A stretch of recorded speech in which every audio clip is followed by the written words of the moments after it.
Diskusi kita hari ini tentang sesuatu yang hampir semua orang mengenal dan takut terkena hipertensi.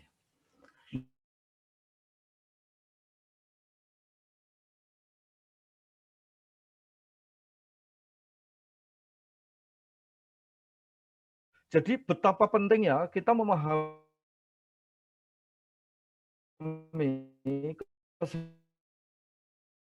dan pembuluh darah.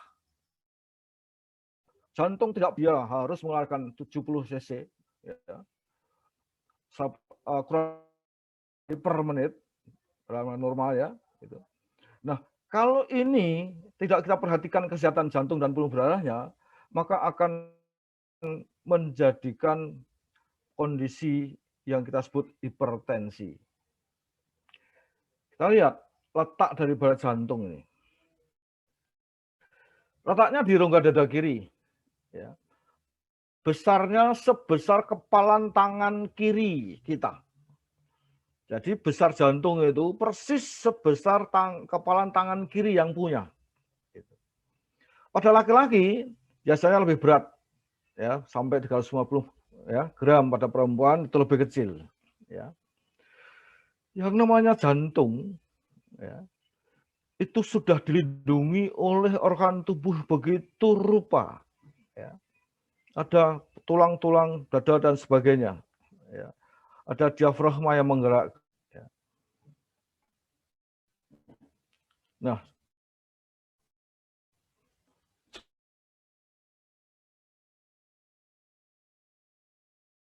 karena merawatnya, maka hampir pasti setiap orang itu akan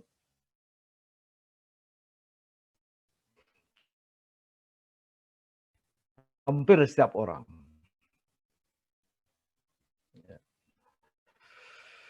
Ini secara anatomi saja, ya.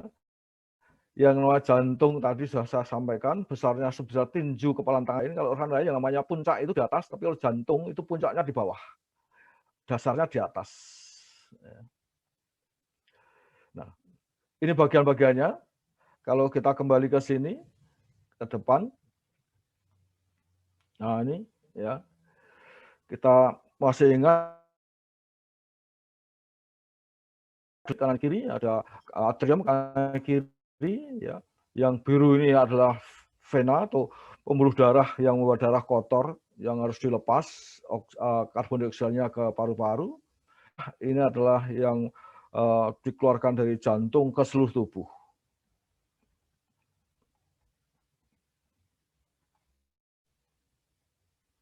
Kita lanjut.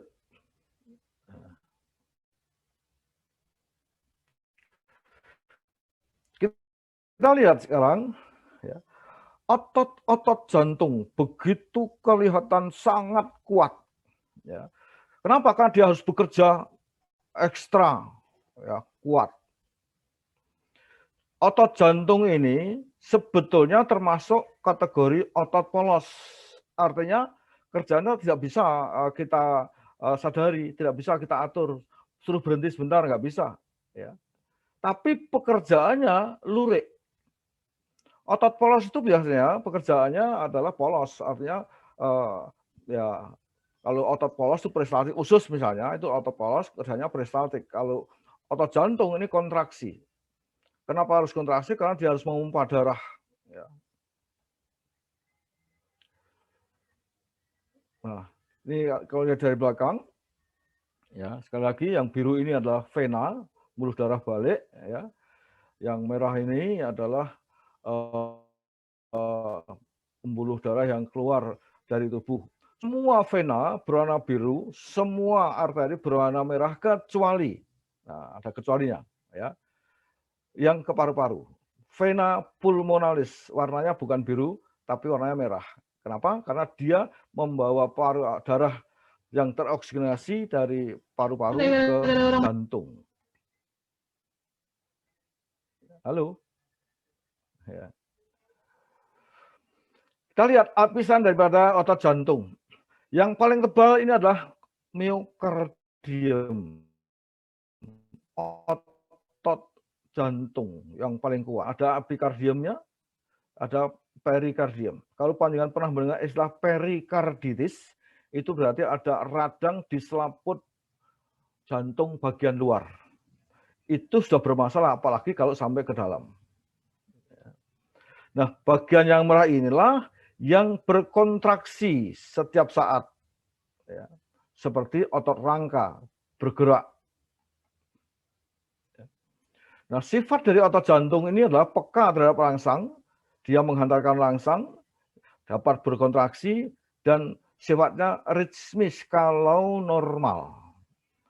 Kalau tidak normal, ya tentu tidak ritmis lagi. Sebagai contoh, suara jantung itu adalah lup-dup. Lup-dup. Bukan deg-deg-deg-deg-deg-deg, bukan begitu. Ya. Kalau suara jantung deg-deg-deg-deg, berarti ada masalah. Yang betul lup-dup. Lup-dup. Ya, itu suara waktu valvula membuka dan menutup. Kalau bocor, biasanya suaranya akan ada ikutan. Redup. Lebih begitu. Kita lihat sekarang aliran darah. Yang tadi video kita lihat. Yang biru ini adalah darah yang mengandung CO2 dari seluruh tubuh. Ini di bagian dari atas, ini bagian dari bawah. Masuk ke jantung. Ya. Kanan. Ya. Kemudian dikirim ke paru-paru untuk dilepaskan CO2-nya. Kemudian oksigen yang ada di paru-paru ini akan ditangkap oleh pembuluh darah arteri, masuk ke jantung, ya, kemudian dipompakan keluar. Nah, gerakan jantung lup-dup tadi adalah ketika jantung menguncup dan jantung melebar. Ya. Kita sering mendengar istilah diastolik dan sistolik. Diastolik itu saat jantung mengembang, ya, sehingga darah kotor masuk ke jantung. Kemudian sistolik pada saat jantung menguncup, sehingga darah yang terogenasi keluar ke seluruh tubuh. Yang dari sini ke atas, ke otak, ke kepala, kemudian ini ke bagian tubuh. Nah, ini gambaran lebih jelas lagi, ya, yang tadi saya maksud, ya. Ini yang dari atas masuk ke jantung kanan, ya, kemudian dikirim ke paru-paru untuk dilepaskan CO2-nya. Ya. Begitu rumitnya, ya. Kadang sederhana tapi rumit sekali sebenarnya ini. Ya.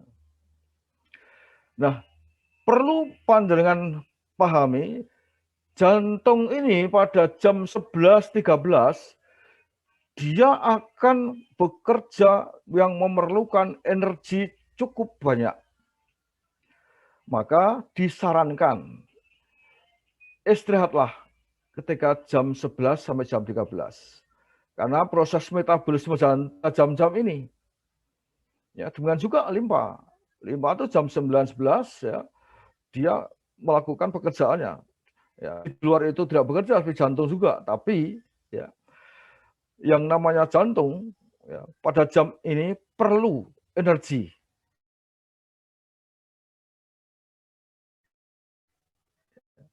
Kita jangan berolahraga keras di jam-jam ini. Jangan melakukan aktivitas yang keras. Istirahat tidur siang itu yang benar bukan jam 1 sampai jam 2, yang benar antara jam 11 sampai jam 13. Bahwa ada sebuah hadis yang mengatakan Rasulullah itu kalau istirahat siang itu setengah jam sebelum sholat zuhur. Itu memberikan kesempatan jantung supaya bekerja maksimal. Nah, karena ketidaktahuan kita, ya kita serampangan saja pada jam-jam yang harusnya jantung dipelihara, kita abaikan. Ya. Dan juga pada malam hari, pada jam 7 sampai jam 9 malam. Ya. Ini waktunya selaput jantung bekerja, maka jangan makan malam kalau bisa. Kalaupun tidak bisa, ya makan malam sedikit saja. Ya, jangan sampai kenyang. Gitu. Akan lebih baik kalau tidak usah makan malam. cukup minum, tidak akan lapar. Ya. Tapi kalau nggak bisa, ya boleh makan, tapi jangan kekenyangan. Ya. Karena pada jam-jam ini selaput jantung saat itu memerlukan kondisi yang tenang untuk bekerja. Nah, sekarang kita masuk ke hipertensi. Apa sih hipertensi? Gangguan pada sistem peredaran darah. Nah, ingat ya, bukan pada jantungnya, tapi pada peredaran darahnya. Kenapa terganggu peredaran darah itu? Dan apa akibatnya kalau terganggu?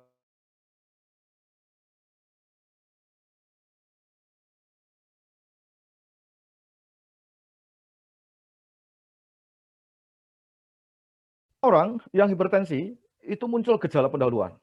Ini yang sering tidak disadari, ya. Tahu-tahu sudah kronis, ya. Maka sering kita sebut hipertensi itu disebut the silent killer, pembunuh diam-diam. Kita orang tahu loro, nggak pernah sakit, kok tiba-tiba stroke, tiba-tiba serangan jantung. Ternyata dia sudah mengidap hipertensi bertahun-tahun, tetapi tidak menimbulkan gejala. Itulah sebabnya selain memperhatikan pada jam-jam tadi, ya, yang namanya mengontrol tekanan darah itu menjadi hal yang penting. Jangan menunggu sakit, jangan menunggu pusing. Belum tentu orang hipertensi itu diawali dengan sakit kepala. Padahal ketika orang terkena hipertensi, maka 4 organ ini terancam. Ya. Otak bisa stroke, jantung bisa menjadi PJK, jantung koroner, bisa gagal ginjal, dan bisa buta kalau pembuluh darah yang ada dalam pecah karena tekanan darah yang tinggi. Jadi sekali lagi, mengukur tekanan darah itu seyogianya dilakukan secara rutin walaupun tidak ada gejala apapun. Nah, ini ya. Tekanan darah itu apa? Meningkatnya tekanan darah dalam jangka lama dengan tekanan darah lebih dari harga normal. Jadi misalnya seseorang tiba-tiba 180 atau 160 per 100, belum tentu itu hipertensi. Mungkin itu adalah respon sesaat karena terkejut, ya, karena stres, ya, itu tekanan darah bisa naik, tapi belum bisa disebut hipertensi. Karena syarat diagnosis hipertensi itu jangka lama. Ya, sudah sebulan berturut diukur tinggi terus. Maka sering kita melihat ada orang tiba-tiba tensinya tinggi, diukur tinggi, nah kemudian dikasih obat penurun tensi, padahal belum memerlukan dia. Ya, setelah diberi obat hipertensi, drop, jadi rendah tensinya. Nah, itu karena kesalahan pemahaman saja, yang harusnya cukup ambil nafas dalam, minum air hangat, itu tensinya akan normal kembali, itu diberikan obat-obat tertentu, sehingga yang mestinya tekanan darah itu bisa turun dengan sendirinya menjadi drop, dan itu menjadi masalah. Jadi jangan mudah menggunakan obat-obat kimia untuk menurunkan hipertensi. Pastikan ya, naiknya tensi itu karena ada faktor pencetus apa. Tekanan darah tinggi disebut hipertensi, ya, atau darah tinggi. Ya. Gangguannya terjadi pada sistem peredaran darah, ya, sehingga darahnya menyempit, ya, sehingga darah yang dipompakan berjalan cepat tadi itu lebih keras. Ya. Tidak ada plak-plak pada pembuluh darah, maka jantung tidak bekerja keras. Nah, karena ada plak di pembuluh darah, jantung memompanya lebih keras. Sehingga ketika diukur, tensinya menjadi di atas normal.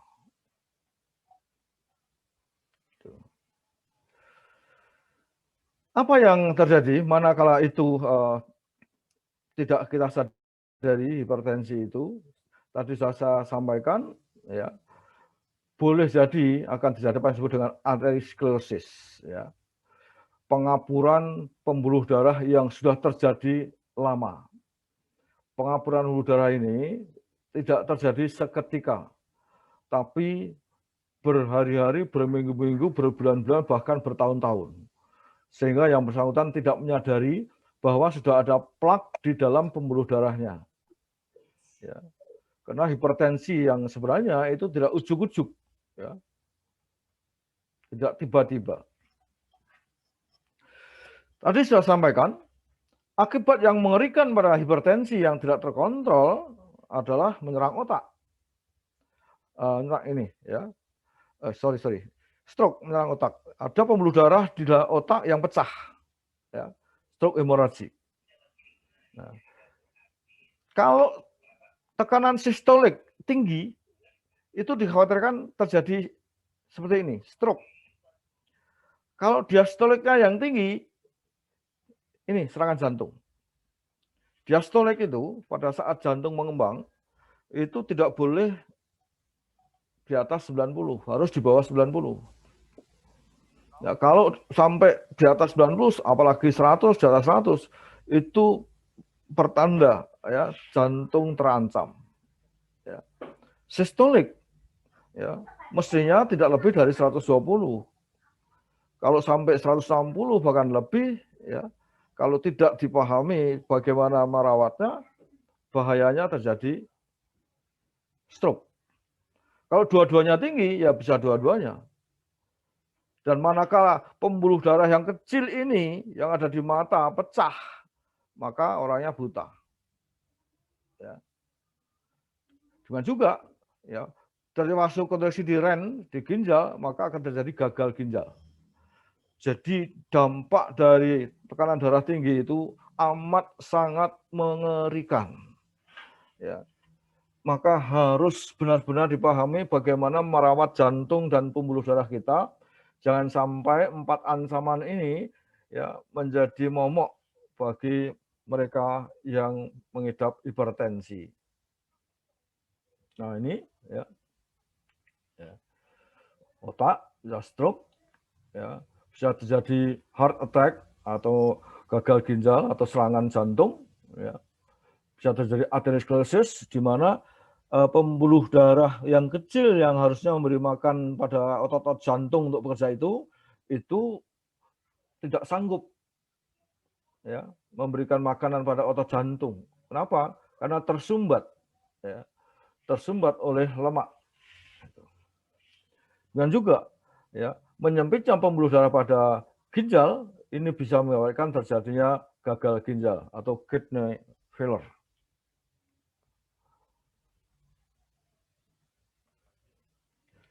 Nah, saya kira definisi ini nanti Bapak Ibu sekalian bisa dibaca saja supaya kita punya waktu untuk diskusi nanti. Yang jelas WHO memberikan batasan, ya. Hipertensi adalah kenaikan darah di atas sekian. Ini sudah tingkat berapa gitu. Ya.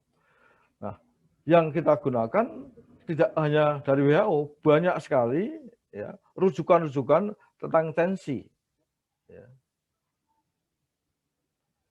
Contohnya seperti ini.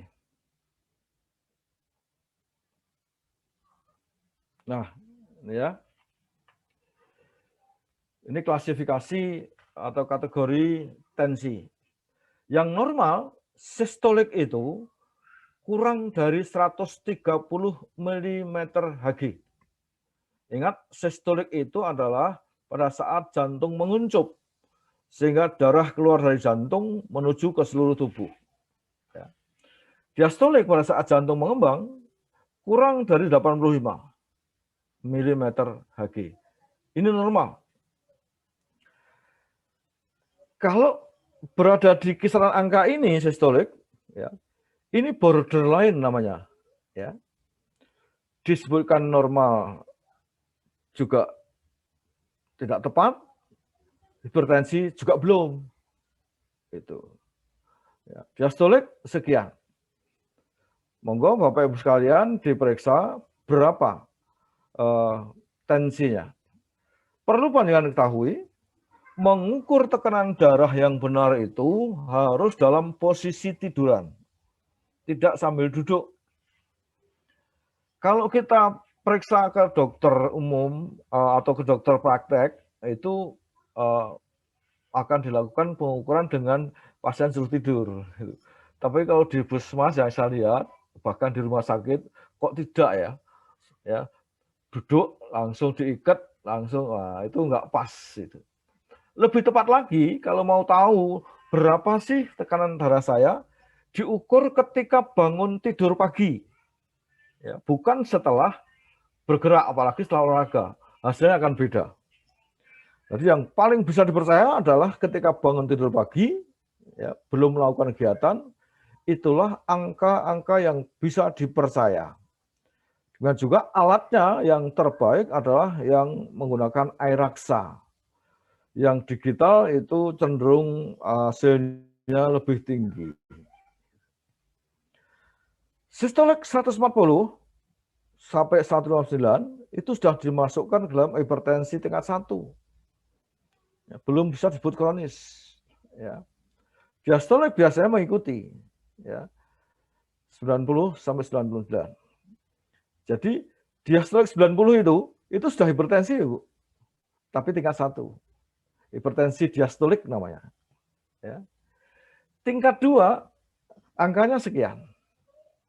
Nah, kalau panjangan diastoliknya mencapai angka 100, harus waspada. Ya. Jantungnya terancam. Ya. Apalagi lebih dari 110. Ya. Itu bisa terjadi heart attack. Itu sudah kronis, hipertensi kronis. Nah, kalau kurang dari 90 sistoliknya namanya hipotensi. Ya. Demikian juga diastolik, kurang dari 60 hipotensi. Kalau normal tadi sekian. Ya. Nah, bahasa lain, borderline adalah prahipertensi. Normal tidak, tapi hipertensi juga belum. Namanya perbatasan atau prahipertensi. Nah, orang yang tensinya berada di angka prahipertensi, kalau tidak diwaspadai punya kecenderungan masuk ke tahap hipertensi tahap 1. Ya. Jadi kalau hasil pemeriksaan tekanan darah pada angka prahipertensi, ya, lihat apa yang dimakan. Ya. Lihat apa yang dilakukan. Kemudian ubah. Ya. Tidak perlu obat. Ya. Kalau itu dibiarkan dalam waktu 1, 2, 3 bulan itu pasti akan meningkat. Kalau sudah sampai angka-angka di sini itu sudah harus pakai obat seumur hidup. Dan tidak ada orang suka makan obat seumur hidup itu. Ini lebih jelas lagi. Ya. Hipertensi tingkat 1 itu ringan. Ya. Tingkat 2 itu sedang. Tingkat 3 berat. Tingkat 4, wah ini sudah la haula wala quwata illa billah. Ya.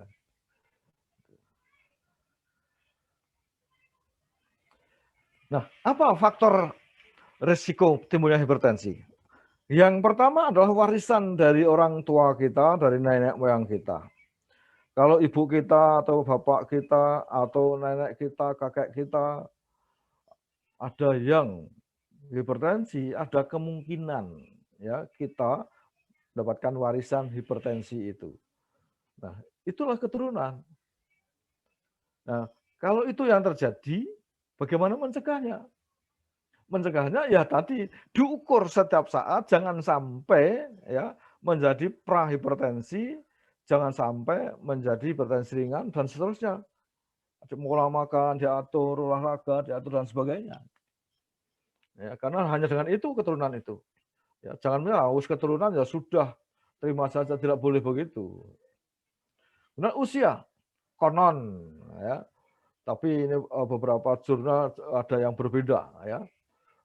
Orang yang sepuh itu biasanya di atas 50 tahun ke atas ya, tensinya cenderung tinggi. Bahkan ada yang mengatakan orang yang tua kan tensinya normalnya tinggi, padahal sebenarnya tidak pas betul begitu. Ya, memang terjadi degradasi sel-sel jaringan termasuk jaringan pembuluh darah. Gitu. Tapi kalau gaya hidupnya diatur dengan rupa, tidak harus tensinya tinggi. Ya. Saya sudah 70 tahun, tapi alhamdulillah tensi saya terkontrol. Dan asupan makanan yang tinggi garam, sehingga terjadi retensi ya, dalam jaringan. 3 hal ini faktor yang harus diperhatikan. Ya. Terutama yang bawah, asupan makanan yang tinggi garam, yang asin-asin itu. Kemudian kegemukan, obesitas. Orang yang obesitas ini akan memberi beban pada jantung untuk bekerja lebih keras. Jadi jangan nikmati saja, syukuri saja, jangan begitu. Ya, karena berat badan yang melebihi yang seharusnya itu artinya memberi beban pekerjaan pada organ-organ tubuh, terutama pada jantung. Dengan juga orang yang stres, ya, itu juga akan meningkatkan pembuluh darah atau tekanan darah, ya. Merokok, ya, minuman keras, lemak, ya, ini ya susah dihindari. Ya. Bagi yang tidak mau, tapi yang mau sebenarnya nggak susah juga.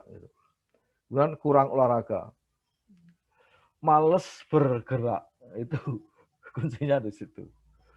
Nah, itu risiko-risiko yang harus kita pahami terkait dengan hipertensi. Ini males bergerak, ya, merokok, ini, makanan junk food seperti ini, ya, hindari seperti ini. Ya. Kita lihat televisi pasti pakai remote kan? Nah, padahal lebih baik kita bergerak mendekati ke, tapi mana ada zaman sekarang itu pasti pakai remote. Padahal remote itu membuat tubuh kita kurang bergerak. Ya. Di rumah sakit sekarang banyak lift, ya. Orang suka naik lift.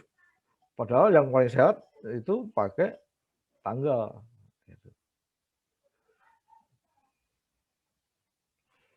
Ini tadi yang saya sampaikan ya. Kalau sudah terjadi prahipertensi, ya, kemungkinan menuju ke hipertensi itu besar. Nah, bagaimana cara memastikan bahwa berat badan kita, ya, itu tidak berlebih, ya. Karena orang dengan berat badan yang lebih cenderung memiliki potensi prehipertensi, ya, dibandingkan orang yang berat badannya normal. Bapak sekalian, silahkan dihitung BMI panjenengan sekarang, ya, lebih dipraktekkan itu lebih mudah, ya, daripada hanya membaca dan mendengar, ya. Contohnya ini adalah ini ya, BMI itu singkatan dari Body Mass Index, ya, untuk memastikan berat badan kita itu sehat atau tidak sehat. Bagaimana cara menghitungnya? Ya. Menghitung berat badan sehat dengan membandingkan berat badan dengan tinggi badan. Berat badan kita, ya, dengan satuan kilogram, tinggi badan dengan satuan sentimeter. Contohnya seperti ini. Ya. Ini rumus BMI, ya.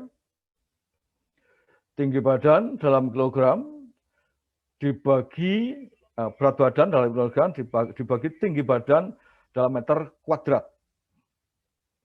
Jadi rumusnya mudah. Sekali lagi, untuk menghitung BMI, menentukan berat badan kita ini normal atau tidak, ya, berat badan kita dihitung dalam kilogram dibagi tinggi badan kita dalam meter kuadrat.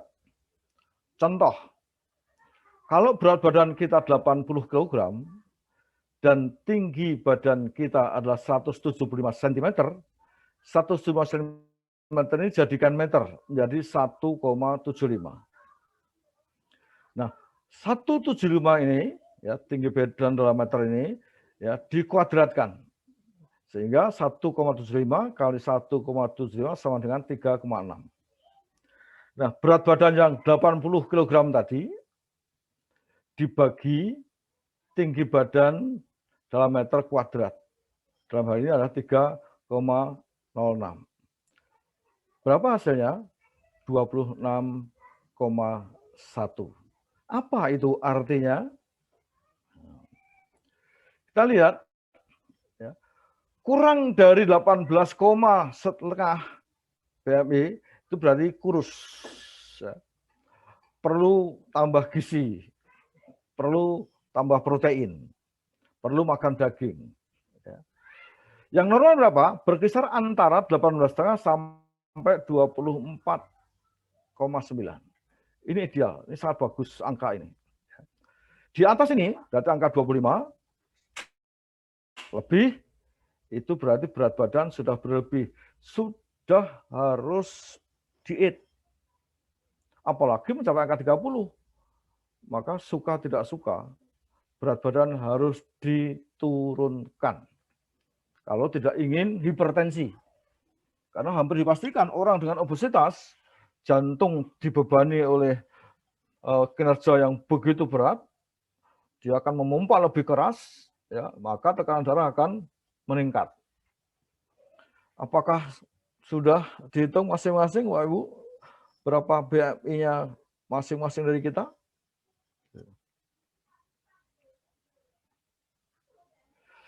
Penyebab hipertensi. Hipertensi ada yang esensial, ada yang sekunder. Yang esensial atau primer, ya, ini biasanya ya tidak diketahui penyebabnya. Dalam bahasa kedokteran disebut causa ignota. Penyebabnya tidak diketahui. Ya. Itu namanya esensial. Sedangkan yang hipertensi sekunder itu sebabnya diketahui. Bisa dari penyakit-penyakit lain atau dari keturunan dan sebagainya.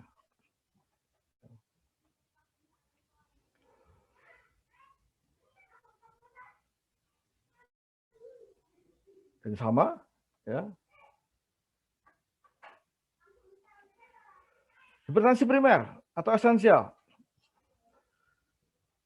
90% seluruh penderita hipertensi penyebabnya adalah atau masuk ke dalam esensial.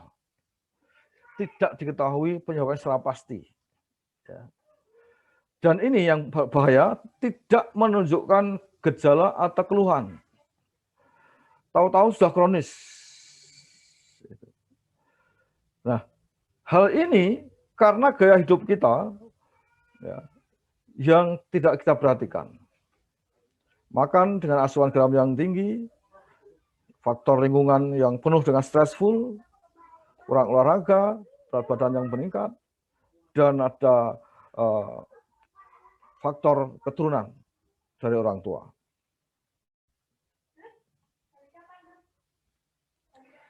Hipertensi sekunder bisa karena penyakit ginjal, ya, radang pada glomerulu, ya.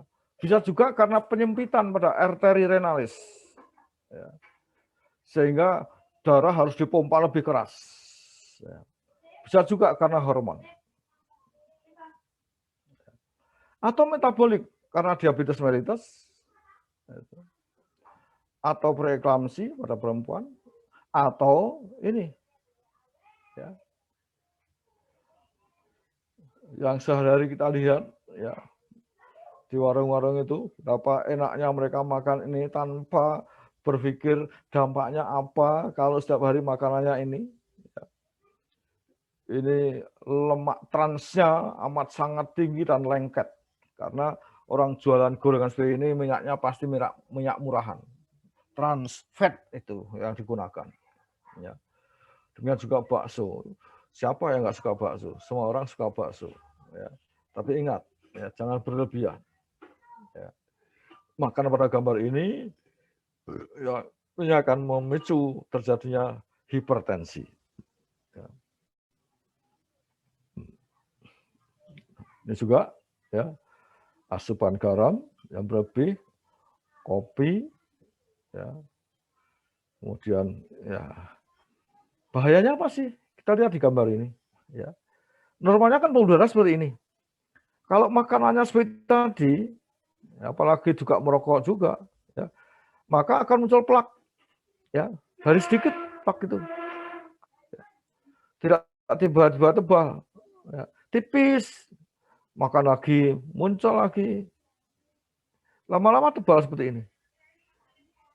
Nah, kalau sudah tebal seperti ini adalah lemak, Bu. Ini adalah kolesterol. Ini adalah trigliserid yang kita konsumsi setiap hari. Ya. Masuk ke sini karena jaringan gembur kita sudah tidak sanggup menyimpan. Ya. Kalau jaringan gembur kita masih sanggup menyimpan, lemak itu akan disimpan di jaringan gembur, kemudian nanti dibongkar untuk energi. Tapi kalau jaringan gembur kita sudah nggak masuk, nggak bisa menyimpan, maka akan masuk ke pembuluh darah seperti ini. Dan ini akan mengeras, akhirnya merobek pembuluh darah ini yang berbahaya.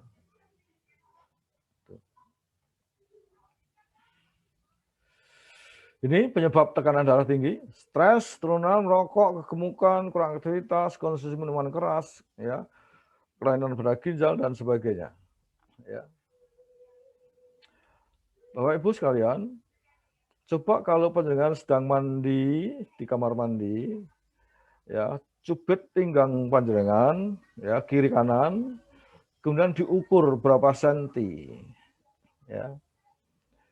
Kalau ada yang menggelambirnya itu lebih dari 2 cm, ya, itu dipastikan pembuluh darah kita itu sudah dipenuhi dengan plak-plak.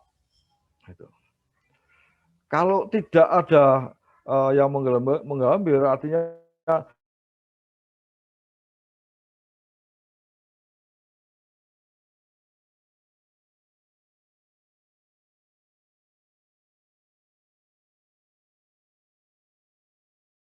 kita turunan.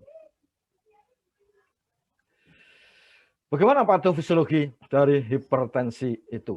Ya, dari berbagai penyebab tadi menyebabkan penyempitan pembuluh darah. Kompensasinya apa? Maka jantung akan mengompa lebih keras. Ya. Jantung atau ventricle kiri ya, akan memompa darah lebih keras lagi. Ya. Sehingga tekanan darah akan meningkat. Ya. Biasanya akan muncul gejala-gejala ini, tapi tidak semua orang hipertensi muncul gejala ini. Pusingnya khas pada hipertensi yaitu pusing di kepala bagian belakang atau kaku kuduk. Jadi kalau bilang sakit kepala di bagian belakang, ukur tensinya, biasanya tinggi. Ya. Mual, muntah-muntah. Kalau ada gejala ini, sebetulnya kita bisa mengucapkan alhamdulillah, artinya kita diberitahu, diberi sign, ya, ada gejala, ada tanda tensi. Kalau ini tidak muncul, itu justru lebih berbahaya. Ya. Tahu-tahu stroke, tahu-tahu serangan jantung, karena tensinya terlalu tinggi dan tidak terkontrol, tidak memunculkan gejala.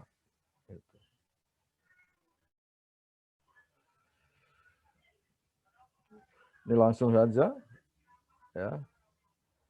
Ini juga untuk mahasiswa saya, nggak usah, ya. Komplikasi, ya. Orang yang mengalami tensi tinggi, ya, bisa terjadi angina pectoris, miokard infarct, bisa gagal jantung, atau irama yang tidak teratur, atau kematian mendadak, sudden death. Ya. Bisa juga komplikasi neurologi berupa stroke, ya. Kemudian buta, ya, dan gagal ginjal. Ini komplikasi yang tadi saya sampaikan yang sangat menakutkan orang yang hipertensi tidak terkontrol. Hati-hati. Ya. Ya, ini kalau kita sajikan dalam bentuk gambar seperti ini. Ya. Kalau pembuluh darah pada mata menyempit, ya orang bisa buta, ya, karena kolesterol yang ada di sana banyak. Ya. Bisa terjadi serangan jantung, bisa gagal ginjal, ya, dan sebagainya. Ini komplikasi yang sangat menakutkan pada orang yang mengalami hipertensi. Sekarang kita lihat tanda dan gejala orang yang hipertensi. Seperti tadi saya sampaikan, sakit kepala ini khas, ya, ada di bagian belakang, terutama ketika bangun tidur, kok berat, gitu. Mengangkat kepala berat. Gitu. Kemudian gelir, ya gelir itu apa ya? Seperti melayang, gitu. Ya, mau berjalan itu seperti melayang. Ya. Rasa berat di tengkuk, apalagi kalau sudah sampai keluar darah dari hidung. Nah, ini berarti pembuluh darah yang ada di hidung itu sudah pecah. Ya. Berarti tensinya cukup tinggi biasanya. Kemudian mudah marah, ya, mudah tersinggung, dan tinnitus, telinga berdenging, sulit tidur, mata berkunang-kunang, mual, muntah. Ini gejala umum. Sekali lagi, tidak semua orang hipertensi memunculkan gejala. Ya.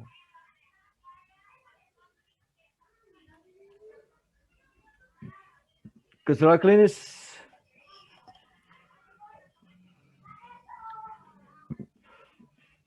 Sakit kepala, vertigo, berputar kepala. Ya. Suatu saat mungkin kita bisa bicara khusus tentang vertigo. Apa sih vertigo itu? Kemudian perdarahan pada retina, ini bisa membuat buta orang. Ya. Dan proteinuri, ya, hematuri, darah dalam uri. Ya. Kemudian takikardi, detak jantung cepat, ya, palpitasi, pucat, mudah lelah, ini juga merupakan beberapa gejala pada orang yang mengalami hipertensi.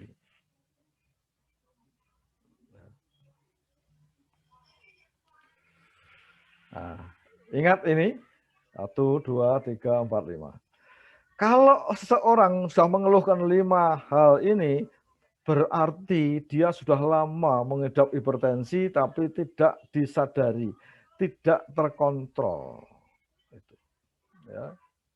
Sakit kepala, langsung ke toko obat, beli obat pusing kepala. Nah, itu kebiasaan yang keliru. Mestinya dilihat dulu pusingnya itu karena apa. Ya. Karena semua obat yang masuk ke dalam tubuh kita, itu ada risiko. Dan itu harus dihindari. Jangan mudah minum obat. Walaupun pusing sekali, mesti dicari dulu pusingnya karena apa. Kalau disertai dengan rasa berat pada tengkuk, hampir pasti tensinya naik. Ukur saja tensinya berapa.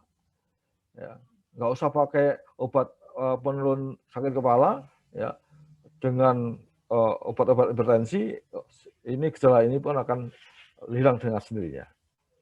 Ya.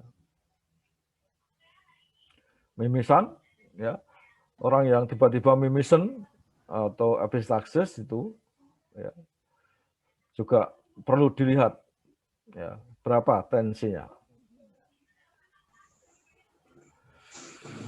Ini sama ya Bu ya. Ya, kalau terjadi di otak bisa terjadi transient ischemic attack. Ya. Pada saat lain nanti saya akan bicara tentang ini, khusus tentang ini. Ya.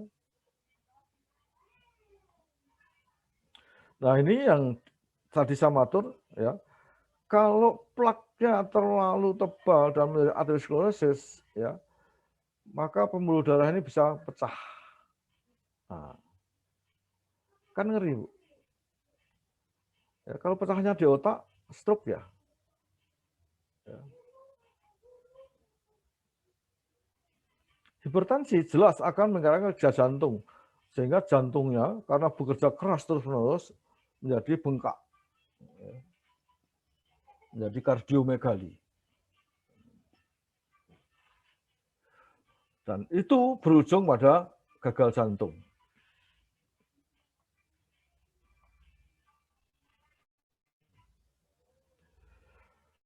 Obat-obatan saya tidak akan bicara tentang obat-obatan, ya, karena bukan ranah kita. Ya.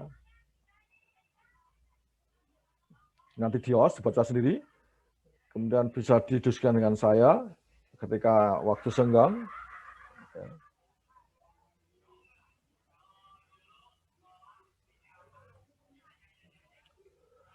Riwayat kesehatan orang yang mengalami hipertensi mesti ditanya, ada faktor ini apa tidak, dietnya seperti apa, ya, faktor psikososialnya seperti apa, mesti ditanyakan, ya, untuk memastikan pertolongan apa yang diberikan.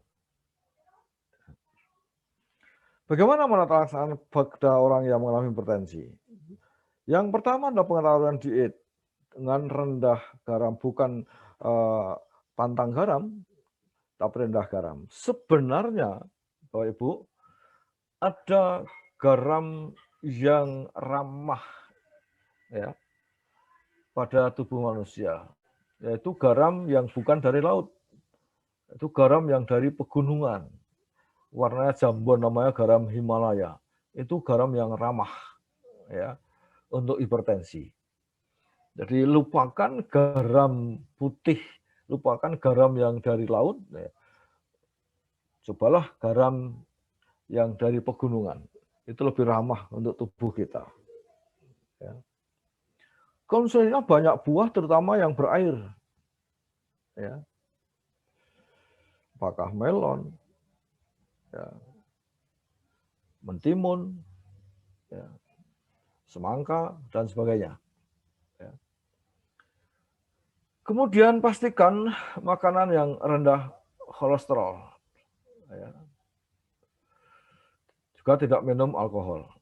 Ini harga mati untuk orang yang hipertensi. Ya. Jangan ditawar. Karena kalau kita masih ngembat makanan yang kaya dengan kolesterol, ya itu nanti plak-plak yang ada dalam pembuluh darah itu tidak bisa digigis, tidak bisa dikoreksi. Satu dikoreksi muncul lagi dua, dua dikoreksi muncul lagi empat, begitu seterusnya. Ya.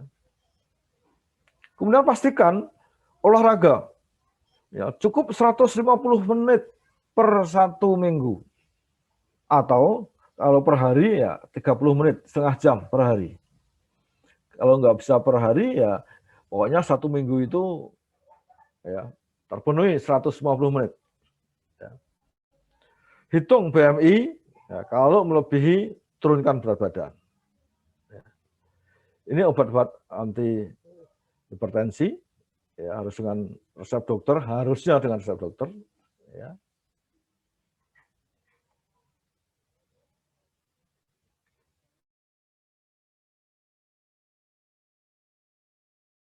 Tekanan darah, ya.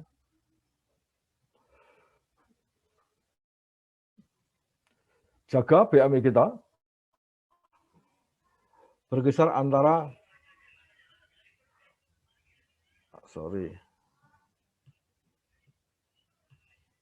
ini ya, setengah sampai 24,9. Jangan kurang dari ini, ya, karena nanti kurang sehat juga, kurus, ya. Lebih dari ini itu berisiko prahipertensi. Ya.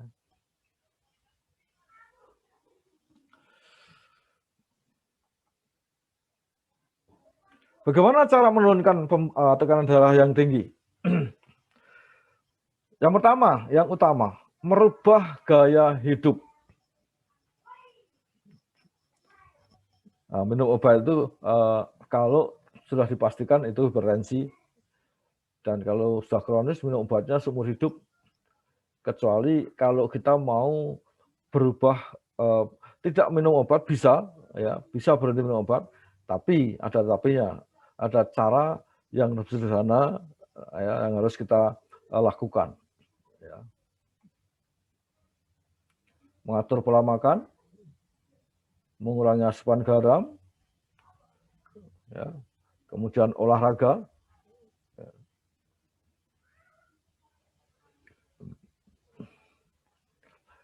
Yang perlu diketahui, sekian banyak obat hipertensi ini bukan menyembuhkan hipertensi, Bu, Bapak. tidak ada obat yang menyembuhkan hipertensi, hanya mengontrol hipertensi, ya. Jangan melejit itu. Tapi sembuh tidak. Maka biasanya kalau sudah minum obat ini ya rutin terus-menerus itu. Atau istilahnya minum obat seumur hidup. Bosan kan? Gitu.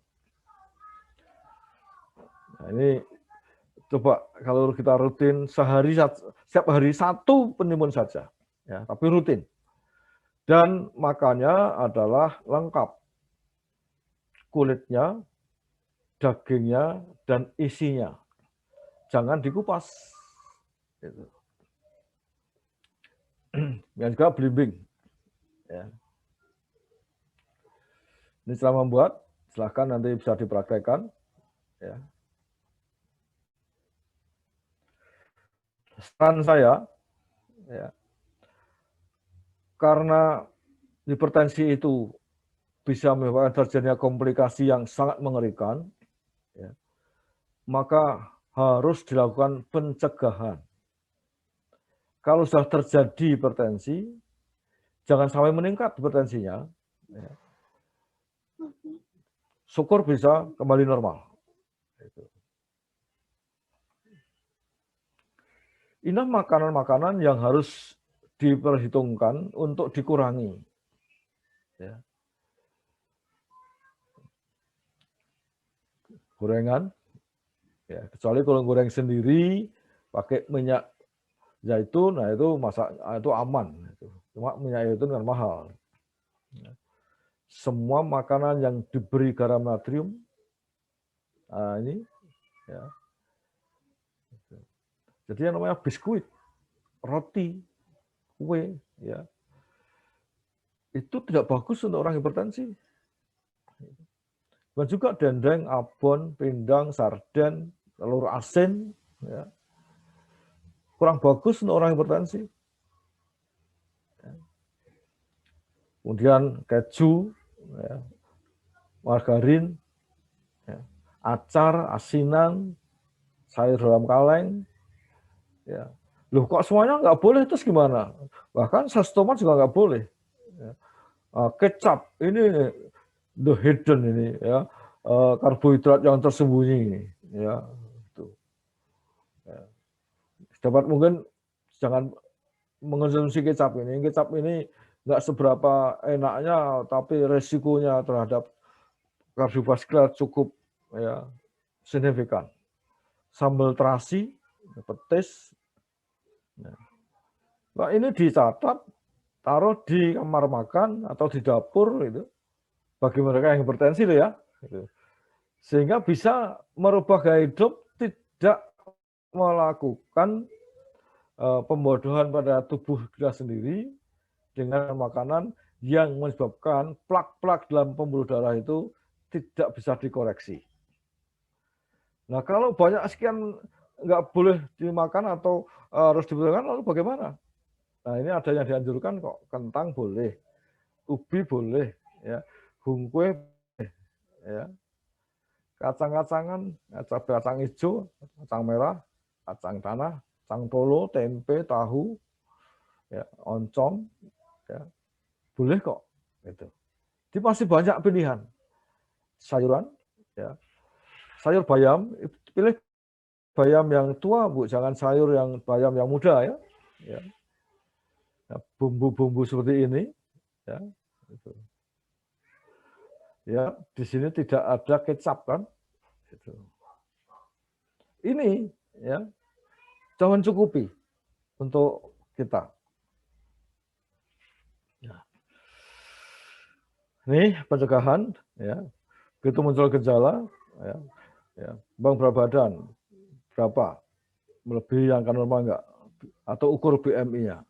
Ya, jangan merokok, ya, lakukan senam, olahraga, ya, setelah berkala lakukan pemeriksaan tekanan darah. Ya. Ini sudah tadi, ya. Ya.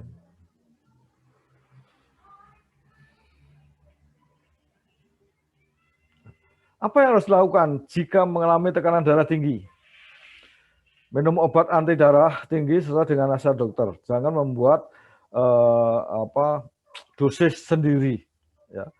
Jangan menambah dosis atau mengurangi dosis tanpa konsultasi dengan dokter yang merawat.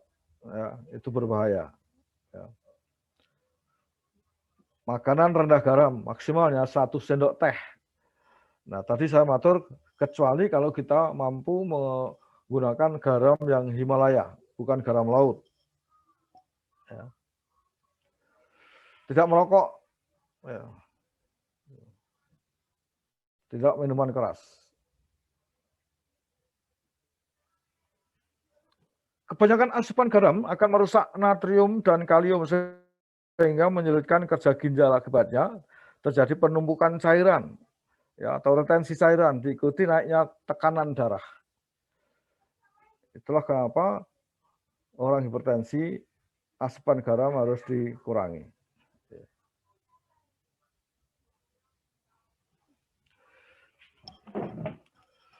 Kita kenal Q10. Seberapa hebat Q10 ini bisa menjawab permasalahan terhadap hipertensi. Ya. Lihat gambar ini menunjukkan, ya, seluruh sel tubuh orang ini yang usianya sudah di atas 40 tahun ini, ya, itu dalam kondisi fit betul, ya, full energi. Kenapa? Karena konsumsi omega atau Q10. Kenapa? Karena Q10 ini adalah pemantik sel, termasuk sel jantung, bahkan terutama sel-sel jantung.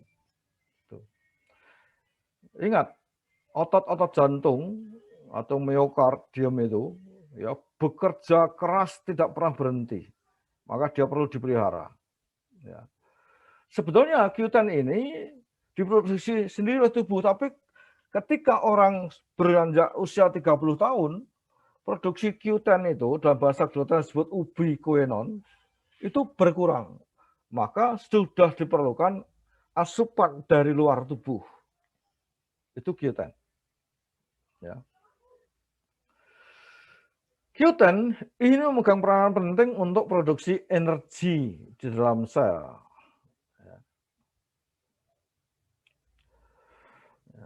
Energi ini, ya, diproduksi di dalam mitokondria. Mitokondria itu berada sebuah organela yang berada di dalam sel yang tugas utamanya adalah mengubah anabolisme menjadi energi biologis. Dan proses itu diperlukan enzim Q10 itu. Ya. Kalau kita mengonsumsi Q10, berarti seluruh sel termasuk sel jantung itu akan sehat. Ya. Karena semuanya berfungsi dengan baik. Disebut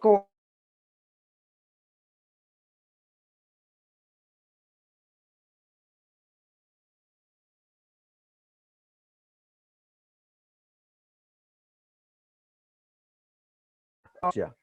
Nah, mitokondria itu uncountable, tidak bisa terhitung. Dan dia perlu digerakkan oleh koenzim Q10 ini. Untuk bisa memproduksi energi. Dan energi ini diproduksi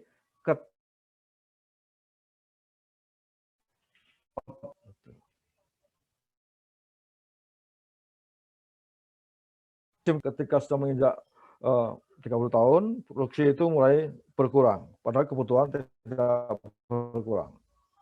Ya. Berperan penting untuk diproduksi energi.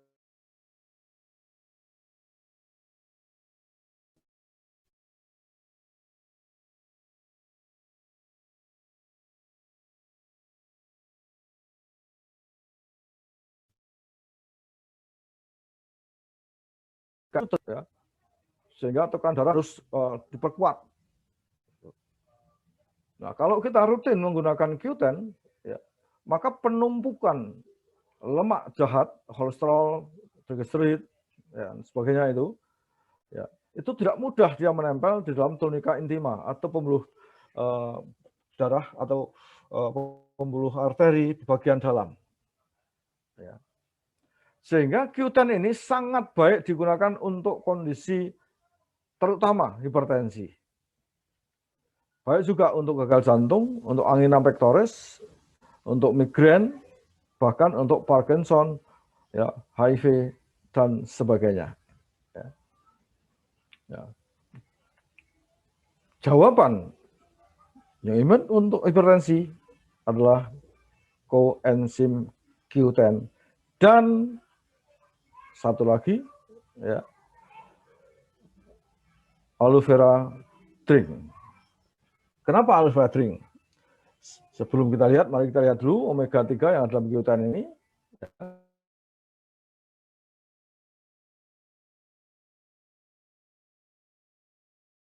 Yang menempel di dalam pembuluh darah. Masuk triglycerida. Kalau ini numpuk, maka triglycerida akan terganggu. Omega 3 ini akan memperlambat penumpukan plak-plak di arteri.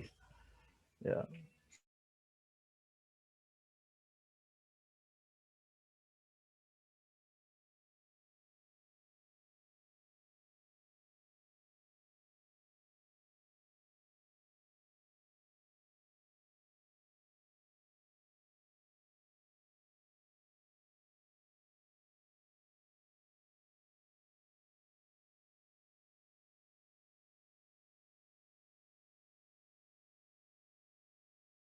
Ya, jangan ada tenggang waktu tidak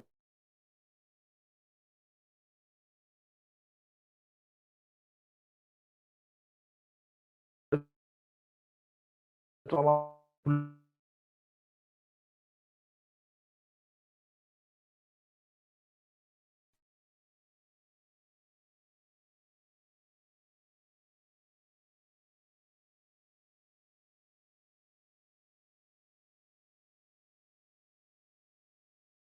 di kulit, tapi jarang terjadi. Ya. Tekanan darah, maka orang yang hipotensi seyogianya tidak diberikan Q10. Ya, Q10 diberikan pada orang yang hipertensi karena fungsinya untuk menurunkan tekanan darah. Ya. Ini yang tadi saya matur, aloe vera drink. Saya membaca beberapa jurnal, Bapak Ibu, tentang aloe vera ini. Ya, ternyata aloe vera ini mengandung banyak senyawa. Ya, ada flavonoid, ada arginine, ada gallium, glukosa, manosa, hamosa, selulosa, dan masih banyak lagi.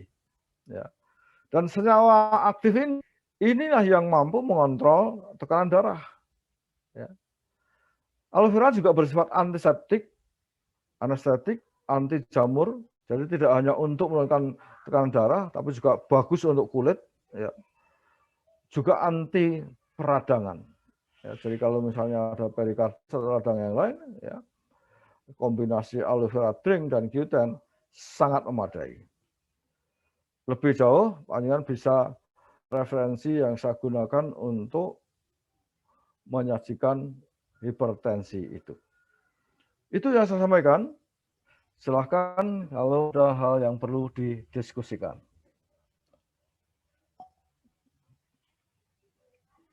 Halo? Ya, terima kasih Pak Saseno, luar biasa sekali. Semoga semua yang sudah hipertensi bisa mulai waspada dan mulai menjaga diri, melakukan olahraga dan sesuai dengan anjuran-anjuran tadi. Tapi yang belum, waspadalah, jagalah dari sekarang.